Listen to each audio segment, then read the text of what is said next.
हे कालों के भी काल, हे सावन के राजा, हे मेरे महादेव, अपने भक्तों को कभी निराश ना करना। जो भी आपकी इस वीडियो को सच्चे दिल से लाइक करें, उसकी निर्धनता और गरीबी दूर कर देना। हर हर महादेव। लाइक जरूर करें दोस्तों। सावन के इस पवित्र महीने के किसी भी सोमवार के दिन शिवलिंग से उठा लाना। यह गुप्त चीज भगवान भोलेनाथ के आशीर्वाद से जीवन के समस्त कष्टों से मिल जाएगी। आपको मुक्ति, आपके जीवन में होगी धन की वर्षा, बन जाओगे आप धन के राजा। घर में यश, कीर्ति, वैभव, रुपया, पैसा, धन बरसेगा। युगों युगों तक पीढ़ी दर पीढ़ी राज करेगी। काल भी आपका कुछ नहीं कर पाएगा जब साथ हो महादेव का। साक्षात महादेव के गण आपकी स्वयं रक्षा करेंगे दोस्तों। आज 22 जुलाई 2024 से सावन का पवित्र महीना शुरू हो चुका है। शिव के आने का आगाज ब्रह्मांड के कण कण में हो चुका है। आपको बता दें, सावन का समापन 19 अगस्त 2024 को होगा। सावन का पवित्र महीना भगवान भोलेनाथ को समर्पित होता है। कहा जाता है कि इस पवित्र महीने में जो भी भगवान भोलेनाथ की सच्चे दिल से विधि विधान से पूजा पाठ करता है, भगवान भोलेनाथ उसकी हर हृदय की भावना को पूरा कर देते हैं। लेकिन दूसरी तरफ, अगर कोई व्यक्ति शिव पुराण के अनुसार सावन के इस पवित्र महीने के किसी भी सोमवार के दिन शिवलिंग से गुप्त चीज उठाकर लाता है और अपने घर पर स्थापित कर देता है, जिसके बारे में हम आपको इस वीडियो में बताने जा रहे हैं, तो कभी भी उस व्यक्ति के घर में धन धान्य की कमी नहीं होती। उस व्यक्ति को अपने जीवन के समस्त प्रकार के दुखों से मुक्ति मिलती है।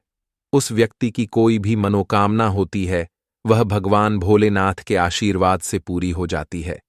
दोस्तों, सावन के इस पवित्र महीने में आप यह देखेंगे कि जितने भी शिव भक्त होते हैं, वह भगवान भोलेनाथ की भक्ति में लीन हो जाते हैं। जितने भी शिव भक्त होते हैं, वह भगवान भोलेनाथ का विभिन्न प्रकार से पूजा पाठ करते हैं। भगवान भोलेनाथ के सामने उपाय करते हैं, जल अर्पण करते हैं, शिव जी को मीठा भोग लगाते हैं, मीठी मीठी बर्फी का भोग लगाते हैं, खोए मावा का भोग लगाते हैं तथा कावड़ यात्रा आरंभ करते हैं ताकि भोले बाबा का उनको आशीर्वाद मिल सके।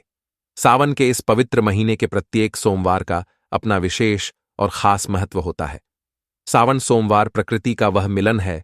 जब जब सावन सोमवार का व्रत आता है, तब तब पेड़ पौधों में हरियाली तेजी से बढ़ती है, क्योंकि उस दिन साक्षात शिवगण धरती पर पधारते हैं। अब जाहिर सी बात है, जब भगवान शिव धरती पर पधारेंगे तो धरती में हरियाली तो आएगी ही, वर्षा आदि तो होती ही है। कहा जाता है, सावन के प्रत्येक सोमवार के दिन अगर कोई भी व्यक्ति भगवान भोलेनाथ के लिए व्रत रख ले, तो भगवान भोलेनाथ की कृपा उस पर ऐसी बन जाती है, जिसके बाद उस व्यक्ति के जीवन में उसका काल भी कुछ नहीं बिगाड़ पाता। भगवान भोलेनाथ के आशीर्वाद से उस व्यक्ति के जीवन में एक सकारात्मक और चमत्कारिक बदलाव आता है, और वह व्यक्ति जिस कार्य को भी शुरू करता है, उस कार्य में उसे सफलता प्राप्त होती है। जो महिला सावन सोमवार का व्रत संपूर्ण करती है, तो साक्षात महादेव उसके लिए स्वयं वर ढूंढते हैं, और वह वर कोई ऐसा वैसा नहीं होता, मामूली वर नहीं होता। स्वयं साक्षात महादेव के गुण उसमें होते हैं। ऐसा वर जिस भी नारी को प्राप्त हो जाए, उसे विजय प्राप्त होती है। धन, यश, वैभव, कीर्ति प्राप्त होती है। धन लक्ष्मी का आशीर्वाद मिलता है। लेकिन अगर आप सावन के पवित्र महीने के प्रत्येक सोमवार को भगवान भोलेनाथ के लिए व्रत नहीं रख सकते हैं और शिवलिंग से यह गुप्त चीज उठा करके लाते हैं और अपने घर पर स्थापित कर लेते हैं, जिसके बारे में हम आपको इस वीडियो में बताने जा रहे हैं, तो दोस्तों मान के चलिए, आपके घर में कभी भी धन धान्य की कमी नहीं होगी। आपको अपने जीवन के समस्त प्रकार के दुखों से मुक्ति मिलेगी। भगवान भोलेनाथ की असीम कृपा आप पर सदैव बनी रहेगी। दोस्तों, जिन चीजों के बारे में हम आपको बताने जा रहे हैं, जिनको आपको शिवलिंग से किसी भी सोमवार के दिन उठा करके लाना है और अपने घर पर स्थापित करना है, यह शिव पुराण से हम आपको बताने जा रहे हैं। और सही मुहूर्त पर विधि विधान से अगर सावन के इस पवित्र महीने के किसी भी सोमवार के दिन आप शिवलिंग से वह गुप्त चीज उठा करके लाते हैं और अपने घर में स्थापित करते हैं, तो आपकी कोई भी मनोकामना हो, जैसे लंबे समय से आप नौकरी की तैयारी कर रहे थे, तो आपकी नौकरी लग जाएगी। आपका बंद पड़ा व्यापार चल पड़ेगा। आपके जीवन में धन आना शुरू हो जाएगा। धन आने के सारे रास्ते खुल जाएंगे। अगर आप आर्थिक कष्टों में फंसे हुए थे, तब ऐसे में आपको आर्थिक तंगी से मुक्ति मिल जाएगी। आपने जो कर्जा लिया हुआ था, जिसके बोझ में आप लोग दबे हुए आ रहे थे, उस कर्ज के माया जाल से आप लोग निकाल करके चले आएंगे, क्योंकि यहां पर आपको साक्षात भगवान भोलेनाथ का आशीर्वाद मिलेगा। और दोस्तों, यह कहावत तो आप लोगों ने सुनी ही होगी कि भगवान भोलेनाथ ने अगर किसी भी व्यक्ति को आशीर्वाद दे दिया तो उस व्यक्ति का साक्षात्कार भी आकर के कुछ नहीं बिगाड़ सकता। इसलिए अगर आप भी चाहते हैं कि भगवान भोलेनाथ का आशीर्वाद आप पर और आपके परिवार पर सदैव बना रहे, भगवान भोलेनाथ की कृपा से आप अपने जीवन में बहुत ही उन्नति करें, बहुत ही आगे जाएं और भगवान भोलेनाथ का आपको वह वरदान मिले जिसके बाद आप जिस कार्य को भी शुरू करें उस कार्य में आपको सफलता प्राप्त हो। तो दोस्तों, पूरी सच्ची श्रद्धा और पूरे विश्वास के साथ पहले तो आप इस वीडियो को लाइक कर दीजिए और कमेंट बॉक्स में तुरंत लिख दीजिए हर हर महादेव, ओम नमः शिवाय। दोस्तों, एक काम कीजिएगा, कमेंट बॉक्स में अपनी राशि भी डाल दीजिएगा। आपकी राशि के अनुसार कोई भी ऐसा उपाय होगा जिसको इस सावन के पवित्र महीने में आप करके लाभ पा सकते हैं, तो वह आके हम आपके कमेंट के रिप्लाई में आपको बता देंगे। लेकिन पहले तो आप वीडियो को लाइक कर दीजिए और कमेंट बॉक्स में फिर अपनी राशि डाल दीजिएगा। देखिए, सबसे पहली चीज, अगर आप नौकरी की तैयारी कर रहे हैं और आप चाहते हैं कि आपकी नौकरी लग जाए, तो यह उपाय कीजिए जो हम आपको बताने जा रहे हैं। और यह उपाय करने के बाद मान के चलिए आपकी नौकरी लगना तय है। सावन के इस पवित्र महीने में किसी भी सोमवार के दिन आपको सुबह उठना है, नहाना है, धोना है। आप कांच की शीशी ले लीजिए या प्लास्टिक की शीशी ले लीजिए, इसको आपको पूरा काली मिर्च से भर लेना है। एक बात का ध्यान रखिए दोस्तों, काली मिर्च भगवान भोलेनाथ को बहुत प्रिय है। भगवान भोलेनाथ की पूजा में अगर काली मिर्च का इस्तेमाल किया जाए, वो पूजा तुरंत सिद्ध हो जाती है। अब आप क्या करें, आप एक शीशी में काली मिर्च भरें। अब आपको एक लोटा जल लेना है। एक लोटा जल लीजिए, उसमें गंगा जल भर लीजिए। गंगा जल मार्केट में फ्री में मिल जाता है, बस बोतल के पैसे देना पड़ते हैं, जो कि बोतल 10 रुपए की मिलती है। भगवान भोलेनाथ के मंदिर जाइए, अपना मुंह उत्तर की तरफ करके शिवलिंग पर एक लोटा जल अर्पित कर दीजिए। जब आप पानी पूरा डाल दें, ये जो शीशी लेकर के आए हैं आप लोग काली मिर्च की, इसको शिवलिंग से छुआइए और अपने घर के पूजा घर पर ला करके स्थापित कर दीजिए। अपने पूजा घर में रख दीजिए। अब कभी भी आप नौकरी के इंटरव्यू के लिए, पेपर लिखने के लिए, किसी भी चीज के लिए नौकरी से संबंधित घर से बाहर निकलेंगे, तो इस शीशी से एक काली मिर्च उठाइए, अपनी जेब में रख दीजिएगा और फिर अपनी नौकरी संबंधित कार्य के लिए जाए। आपकी नौकरी लगने में कोई भी बाधा आ रही थी, वह बाधाओं को यह काली मिर्च सोख लेगी और आपकी मनचाही नौकरी लग जाएगी। दोस्तों, इसको अंधविश्वास मत समझिए, यह प्राचीन काल के समय का महा उपाय है। शिव पुराण के अध्याय नंबर 54 में भी इस उपाय के बारे में वर्णन है। यह उपाय साक्षात प्रमाण है आपकी कामयाबी का। शास्त्रों में लिखा उपाय कभी खाली नहीं जाता, 100% व्यक्ति को बलवान और कामयाब बना देता है। आप चाहे तो वहां से भी पिया बच सकते हैं और यह उपाय करने के बाद अवश्य ही आपकी नौकरी लगेगी। इस उपाय को करके कई लोग अच्छी अच्छी सरकारी नौकरियां पा चुके हैं, लेकिन शर्त यह है कि सच्ची श्रद्धा से ही इस उपाय को करना चाहिए। मन में कोई शंका नहीं होनी चाहिए। सच्चे हृदय से भगवान शिव का स्मरण करते हुए कोई भी उपाय या कार्य अगर करते हैं तो उसमें कई गुना बल आ जाता है, शक्ति आ जाती है, जिससे कोई भी आपका नामुमकिन से नामुमकिन कार्य हो, वह कार्य परिपूर्ण हो जाता है, सफल हो जाता है। दूसरा उपाय जो हम आपको बताने जा रहे हैं, वह एक ऐसा उपाय है जिसको अगर आपने कर लिया तो आपके घर की बरकत होगी, आपके घर की उन्नति होगी। मान लीजिए दोस्तों, आपके घर पर भगवान भोलेनाथ का कलाचित्र नहीं है, उनकी मूर्ति नहीं है, भगवान भोलेनाथ के शिव परिवार की कोई मूर्ति नहीं है आपके घर पर, तो दोस्तों, सावन सोमवार का दिन बहुत ही पवित्र दिन है। या मान लीजिए सावन का प्रत्येक सोमवार बहुत ही पवित्र और कल्याणकारी दिन होगा, जब आप भगवान भोलेनाथ के शिव परिवार की पूरी मूर्ति ला करके अपने घर पर स्थापित कर सकते हैं। और अगर आपने अपने घर पर यह स्थापित कर दिया तो मान के चलिए दोस्तों, आपके घर पर भगवान भोलेनाथ और भोलेनाथ के पूरे परिवार की वह कृपा बनेगी कि आपके घर की बरकत होगी, आपके घर की उन्नति होगी, आपके घर पर एक सकारात्मक ऊर्जा का वास हो जाएगा। दोस्तों, आपको एक चीज बताते हैं। सावन के इस पवित्र महीने में कहा जाता है कि अगर कोई व्यक्ति भगवान भोलेनाथ को रुद्राक्ष अर्पित कर दे तो भगवान भोलेनाथ की कृपा उस पर बन जाती है। दूसरी तरफ कहा जाता है कि सावन के महीने में आप किसी भी सोमवार के दिन एक रुद्राक्ष की माला ले, भगवान भोलेनाथ के मंदिर जाएं, भगवान भोलेनाथ की शिवलिंग पर आप लोगों को पहले एक लोटा कच्चा दूध चढ़ाना है दोस्तों, फिर उस शिवलिंग से रुद्राक्ष की माला छुआ करके धारण करना है। इतना कर लीजिए दोस्तों, और मान के चलिए रुद्राक्ष की माला धारण करने के बाद भगवान भोलेनाथ की आप पर असीम कृपा बनी रहेगी। शायद यह बात आपको नहीं पता है, जब भगवान भोलेनाथ के आंसू धरती पर गिरे थे तभी रुद्राक्ष की उत्पन्न होता हुई थी।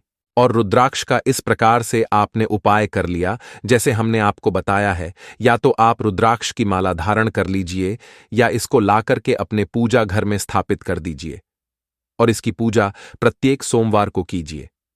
इतना करने भर से आपके जीवन में ही नहीं, आपके पूरे परिवार के जीवन में एक सकारात्मक बदलाव आएगा। भगवान भोलेनाथ के आशीर्वाद से आप लोग अपने जीवन में बहुत ही आगे जाएंगे, बहुत ही विकास करेंगे। अब मान लीजिए दोस्तों, आपके पास पैसा नहीं टिकता है, आप आर्थिक तंगी में फंसे हुए हैं, आपने कोई ऐसा कर्जा लिया हुआ था जिसके बोझ में आप लोग दबे हुए चले जा रहे हैं। तब आपको क्या करना चाहिए? आपको बस सावन के पवित्र महीने के किसी भी सोमवार के दिन एक डमरू खरीदना है। डमरू खरीद लाइए। डमरू खरीदने के बाद भगवान भोलेनाथ के मंदिर जाइए, शिवलिंग से डमरू छुआ दीजिए और इस डमरू को लाइए अपने घर के पूजा घर पर स्थापित कर दीजिए दोस्तों। सिर्फ इतना आपको करना है और इसी डमरू को प्रत्येक सोमवार को थोड़ी सी धूप दिखा दीजिए। इतना अगर आपने कर लिया तो जिस कर्ज के बोझ में आप लोग दबे हुए चले आ रहे थे, उस कर्ज के बोझ से आपको मुक्ति मिल जाएगी। आपके जीवन में धन चारों दिशाओं से खींचा हुआ चला आएगा। आपके जीवन में आर्थिक तंगी जो है वह आर्थिक तंगी खत्म हो जाएगी और आपके जीवन में जो पैसा आएगा वह रुकेगा भी, टिकेगा भी और उसमें वृद्धि भी होगी। इसी प्रकार से दोस्तों, मान लीजिए आपके बहुत ही शत्रु हैं जो आपको नुकसान पहुंचाना चाहते हैं, जो चाहते हैं कि आप अपने जीवन में कभी भी आगे ना बढ़ पाएं। कुछ ऐसे आपके शत्रु हैं जो आपको घर पर नुकसान पहुंचाना चाहते हैं, तो आपको क्या करना चाहिए? इस पवित्र महीने के किसी भी सोमवार के दिन आप लोगों को मार्केट से एक पीतल का त्रिशूल खरीदना है। त्रिशूल खरीद करके भगवान भोलेनाथ के मंदिर जाएं। भगवान भोलेनाथ के मंदिर जाने के बाद जो भी भगवान शिव की प्रतिमा रखी हो, भगवान शिव की प्रतिमा से दाएं चरण से इस त्रिशूल से छुआएं और इस त्रिशूल को छुआ करके अपने घर पर पूजा घर में स्थापित कर दीजिए दोस्तों। आपके लाखों शत्रु आपके खिलाफ खड़े हो, वह आपका एक बाल भी बाका या आपका बाल भी नहीं तोड़ पाएंगे, क्योंकि हम आपको वीडियो के शुरुआत में ही बता चुके हैं, यदि भगवान भोलेनाथ ने किसी को एक बार आशीर्वाद दे दिया तो उसका साक्षात काल भी आकर के कुछ नहीं बिगाड़ सकता। इसी तरीके से दोस्तों, मान लीजिए आपके पीछे आपका दुर्भाग्य पड़ा रहता है, आप इस चीज को लेकर के बहुत ही परेशान रहते हैं, उखड़े उखड़े से रहते हैं, आप चाहते हैं कि आपका दुर्भाग्य हमेशा के लिए आपसे दूर चला जाए, तो सावन के पवित्र महीने के किसी भी सोमवार के दिन आप लोग 2 मोर पंख खरीद करके लाइए और अपने घर के पूजा घर पर किसी भी ग्रंथ में दबा करके रख दीजिए। कहा जाता है कि सावन के इस पवित्र महीने में मोर पंख लाकर के घर में रखा जाए तो इससे आपका भाग्य उदय हो जाता है, आपका दुर्भाग्य हमेशा के लिए आपको छोड़ करके चला जाता है और अपने जीवन में आप बहुत ही आगे चले जाते हैं, बहुत ही सफल हो जाते हैं। दोस्तों, जो काल सर्प दोष होता है वह भी समाप्त हो जाता है। काल सर्प दोष जब व्यक्ति पर लग जाता है तो व्यक्ति का बुरा हाल हो जाता है, नवग्रह खराब हो जाते हैं, शिदोष लग जाता है, कर्ज दोष भी बढ़ जाता है। इसीलिए मोर पंख अपने किसी भी ग्रंथ में दबा करके अवश्य रखें। दोस्तों, तीसरा उपाय है, शिवलिंग पर अगर दुर्बा घास अर्पित की जाए तो भगवान शिव आपको धन दौलत से मालामाल कर देते हैं। शिव परिवार सहित आपके ऊपर कृपा बरसती है। भगवान गणेश सुख समृद्धि से आपको परिपूर्ण कर देते हैं। आपके घर में कभी भी पैसों की धन दौलत की कमी नहीं होती। गरीबी कभी नहीं आती। गरीबी भूल जाती है आपके घर का रास्ता। दोस्तों, अब जान लेते हैं सावन सोमवार के व्रत में क्या खाना चाहिए और क्या नहीं खाना चाहिए। अगर आपने सावन सोमवार का व्रत रखा है तो आप इस दिन सात्विक भोजन ही करें। यह निर्जला व्रत नहीं होता, इसलिए इस व्रत में सेंधा नमक से बनी चीजें खा सकते हैं। अगर आपने फल खाने पर संकल्प लिया है तो नमक भूलकर भी ना खाएं। आप फल वगैरह ही खाएं और कुछ मत खाएं। व्रत में बाहर का गन्ने का जूस मत पीना, उसमें नमक पड़ा होता है। बाहर का जूस भी मत पीना, उनके बर्तनों में भी नमक पड़ा होता है और वह नमक आपके मुंह तक जाएगा तो आपका व्रत खंडित हो जाएगा। व्रत में डब्बा बंद जूस नहीं पीना चाहिए, उसमें कई केमिकल पड़े होते हैं जिससे व्रत टूट जाता है। दोस्तों, सावन में कई बार शुक्रवार का दिन पड़ जाता है तो खट्टा भूलकर भी मत खाना, क्योंकि माता संतोषी इस दौरान जागृत अवस्था में हो जाती हैं, वह रुष्ट हो जाएंगी।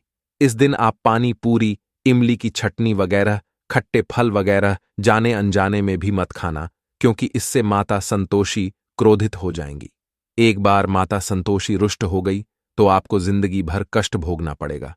माता रानी भोली हैं, पर सावन के महीने में जो भी शुक्रवार के दिन खट्टा खाता है उसे परेशानी और माता के क्रोध का सामना करना ही पड़ता है।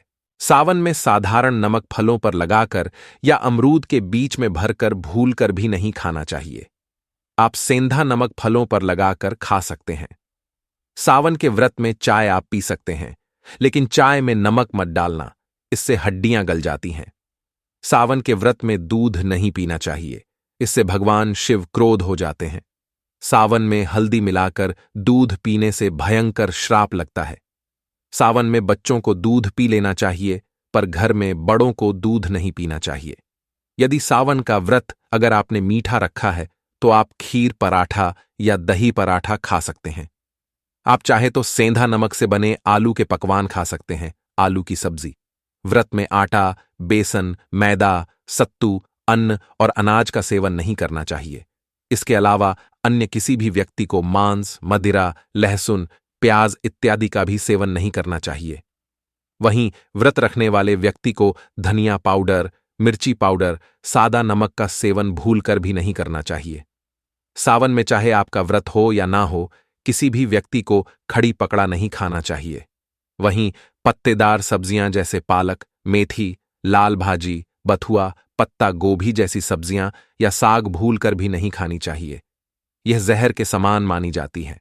इसमें कीड़े आ जाते हैं, सांप, बिच्छू वगैरह आ जाते हैं, और जो भी व्यक्ति सावन में बैंगन की सब्जी खाता है उस व्यक्ति को घोर पाप लग जाता है। इसी कारण लोग द्वादशी और चतुर्दशी पर बैंगन नहीं खाते। पत्तेदार सब्जियां क्यों नहीं खाई जाती, इसके पीछे एक कथा है जिसे मैं आपको बताऊंगा। दोस्तों, सावन के पवित्र महीने में कौन सी गलतियां नहीं करनी चाहिए? यह गलतियां पाप का भागीदार तो बनाती ही हैं, साथ ही साथ ऐसा व्यक्ति नरक में अटका रह जाता है।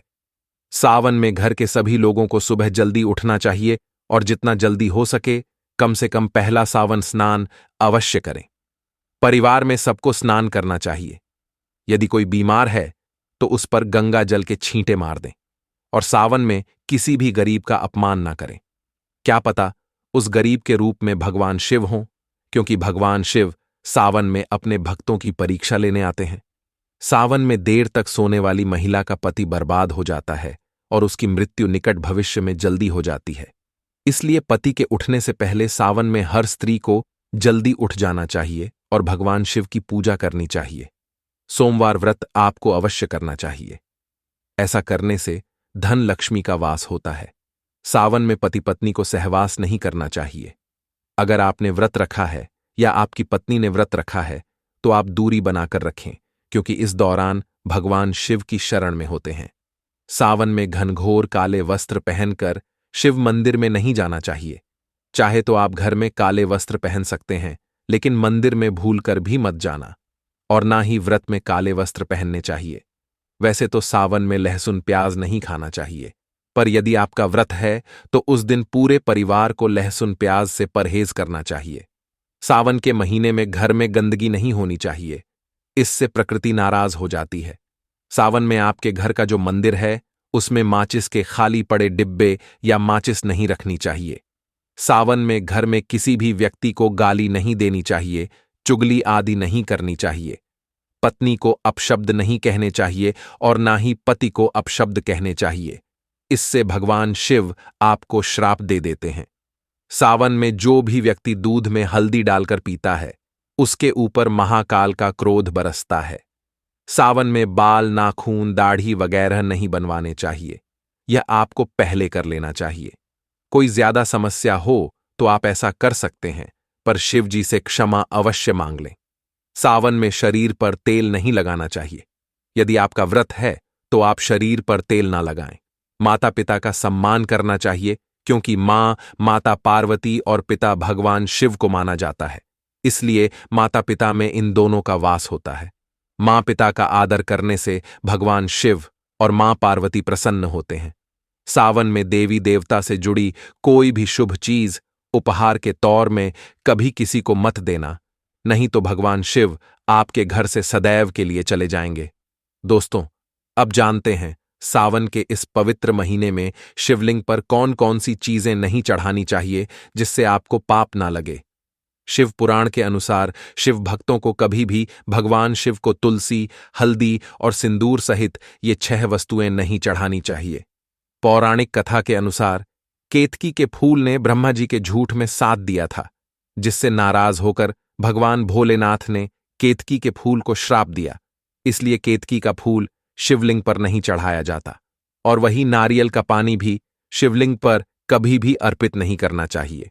शंख से जल भी भगवान भोलेनाथ को नहीं चढ़ाना चाहिए। शास्त्रों के अनुसार सुबह 5 बजे से लेकर सुबह 11 बजे तक शिवलिंग पर जल चढ़ाना बहुत ही शुभ और अत्यंत मंगलकारी होता है। कभी भी शाम के समय शिवलिंग पर जल ना चढ़ाएं। शास्त्रों के अनुसार शिवलिंग पर काली मिर्च चढ़ाने से रोगों का नाश होता है। इसके साथ ही सुख समृद्धि की प्राप्ति होती है। घर में कभी भी अंगूठे के आकार से बड़ी शिवलिंग नहीं रखनी चाहिए और शिवलिंग पर जलधारा अवश्य होनी चाहिए। भगवान भोलेनाथ को टूटे हुए अक्षत कभी अर्पित नहीं करने चाहिए, इससे वह क्रोधित हो जाएंगे। सावन के पवित्र महीने में कटे फटे बेलपत्र शिवलिंग पर अर्पित नहीं करने चाहिए। बेलपत्र की संख्या 3 होनी चाहिए। बेल पूरे साबुत होने चाहिए, लेकिन आप 6 महीने पुराना बेलपत्र भी शिवलिंग पर अर्पित कर सकते हैं, लेकिन वह कटा फटा ना हो। 6 महीने तक बेलपत्र पवित्र और शुभ माना जाता है। सच्चे दिल से बेलपत्र शिवलिंग पर चढ़ाने से 21 मनोकामनाएं पूर्ण हो जाती हैं। भगवान शिव को दूध में पानी डालकर नहीं अर्पित करना चाहिए, इससे आपको फल भी इसी तरह ही मिलेगा। भगवान शिव को 1 बूंद भी आप अर्पित कर सकते हैं, पर दूध शुद्ध होना चाहिए और आपका मन भी शुद्ध होना चाहिए। शास्त्रों के अनुसार पीतल के कलश से शिवलिंग पर दूध चढ़ाना सबसे उत्तम बताया गया है। धार्मिक कर्मकांड में पीतल के बर्तनों का विशेष महत्व बताया गया है। विवाह आदि के कार्यों में इसलिए पीतल के बर्तनों का प्रयोग किया जाता है। आपको बता दें, सोमवार को पीतल के कलश से ही शिवलिंग पर दूध से अभिषेक शुभ बताया गया है। स्टील और प्लास्टिक से बने बर्तन का प्रयोग ना करें।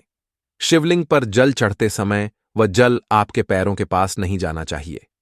अशुभ माना जाता है। उसे लांघना भी नहीं चाहिए। उसे हम जलहरी कहते हैं। सावन में जल अपने घर का होना चाहिए। मंदिर से जल भरकर मंदिर में ही अर्पित नहीं करना चाहिए, इससे आपका भाग्य खराब हो सकता है। दोस्तों, सावन में यह चीज खा लेने से दुनिया की कोई भी ताकत आपको धनी होने से रोक नहीं पाएगी। मैं ईश्वर की सौगंध खाता हूं, अगर आपने सावन में यह चीज खा ली तो आपको करोड़पति होते देर नहीं लगेगी, लेकिन सच्चे दिल से ही खाना है। आइए जानते हैं, सावन में शिव भक्तों को शिवलिंग पर चढ़ा हुआ प्रसाद के रूप में धतूरा जरूर खाना चाहिए। इसे आपको ज्यादा नहीं खाना है, बस अपनी जुबान पर हल्का सा टच करना है। ज्यादा खाएंगे तो आप बीमार पड़ जाएंगे, इसलिए बस टच कर लें। आप देखना, आपके अंदर सकारात्मकता का संचार होगा और आपको धनी होने से कोई नहीं रोक पाएगा। यह दूसरा है बेलफल।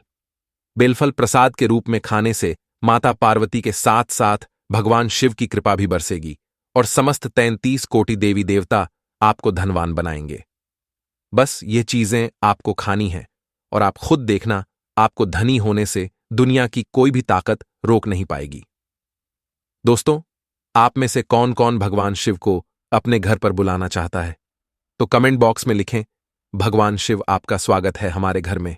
एक लाइक जरूर करें। धन्यवाद।